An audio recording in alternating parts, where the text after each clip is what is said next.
Proses bisnis yang dipengaruhi oleh sistem informasi eksekutif. Apa aja? Yang pertama, organisasi data dan akses.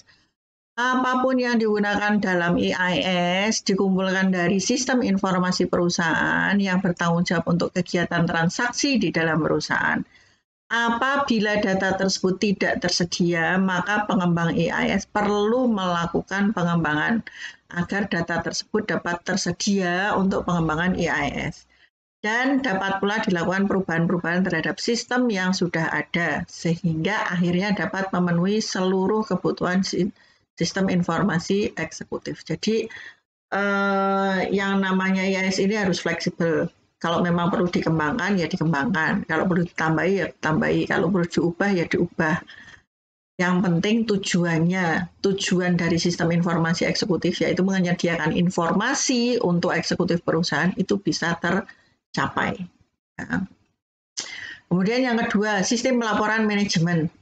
Ya, sistem pelaporan manajemen itu apa? Ya, di sini dia salah satu proses yang dipengaruhi oleh sistem informasi eksekutif. Ya, jadi keberadaan EIS ini dalam suatu perusahaan ini dapat meningkatkan keefektifan pelaporan dalam perusahaan dengan memberikan laporan-laporan secara agregat, laporan gede, ya, gambaran besar, maupun kemampuan EIS dalam melakukan analisis maupun pelaporan serta komunikasi. Jadi kalau ada EIS, insya Allah nanti selama EIS yang berfungsi dengan baik ya, mau tidak mau sistem pelaporannya ini pasti berfungsi dengan baik. Karena apa? Informasi itu kan salah satu sumbernya adalah dari laporan. Ya. Kalau laporannya jalan, informasi yang diperoleh juga lengkap. Ya.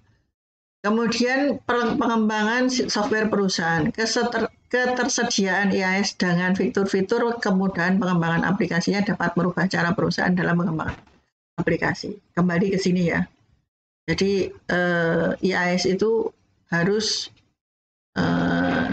developable, mudah untuk dikembangkan.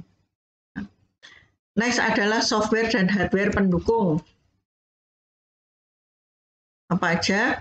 Dukungan yang dibutuhkan untuk pemeliharaan EIS berbeda dengan pengelolaan teknologi informasi yang bersifat departemental. Jadi kalau IT itu ya hanya satu bagian saja, dia memang mengembangkan, tapi untuk pemeliharaannya dan sebagainya, support sistemnya, ya ini harus ada sendiri. Meskipun pada awalnya pengembangan EIS ini di bagian keuangan dan marketing, tapi kalau pemeliharaan IT-nya ini harus meliputi semua aspek IT di dalam perusahaan. Jadi pada saat kalau ada satu yang trouble, semuanya pasti ikut bermasalah.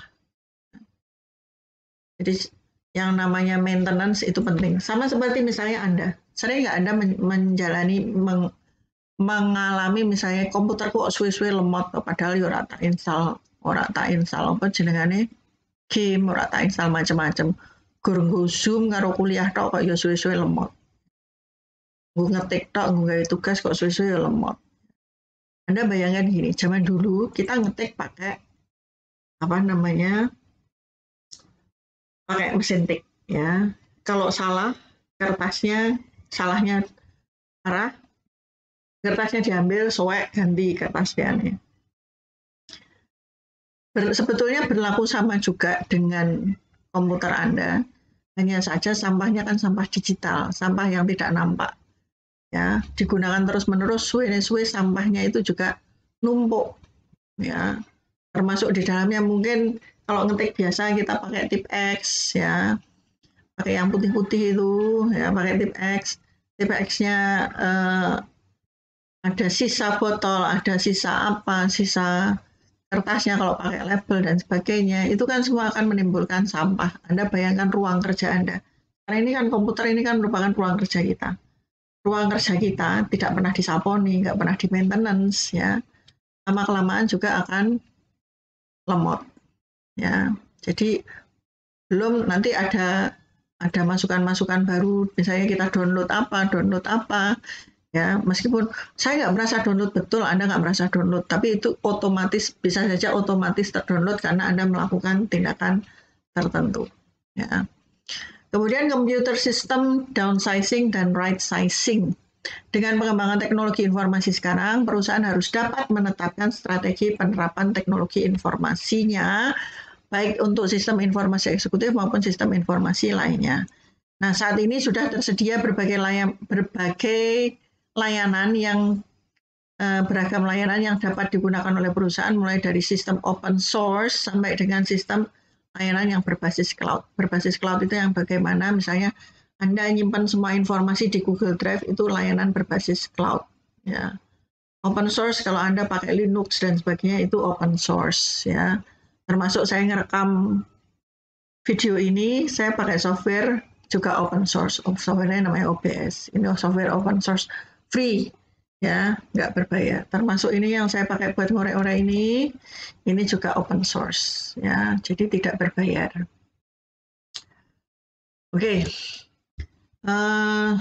next, habis deh, ya, sudah selesai, ya. Jadi ini kalau Anda lihat ini sebetulnya merupakan terjemahan dari Executive Information System dari American Institute of Certified Public Accountants and Information Technology Division tahun 94 dan masih up to date sampai sekarang, masih bisa dipakai karena dia hanya berisikan konsep-konsep dasar dari sistem informasi manajemen, sistem informasi eksekutif dan masih relevan sampai sekarang. Dan tadi sesuai penjelasan saya, contoh-contohnya pun memang ini sudah didesain sedemikian rupa sehingga topik tentang IAS ini sampai bertahun-tahun pun masih relevan.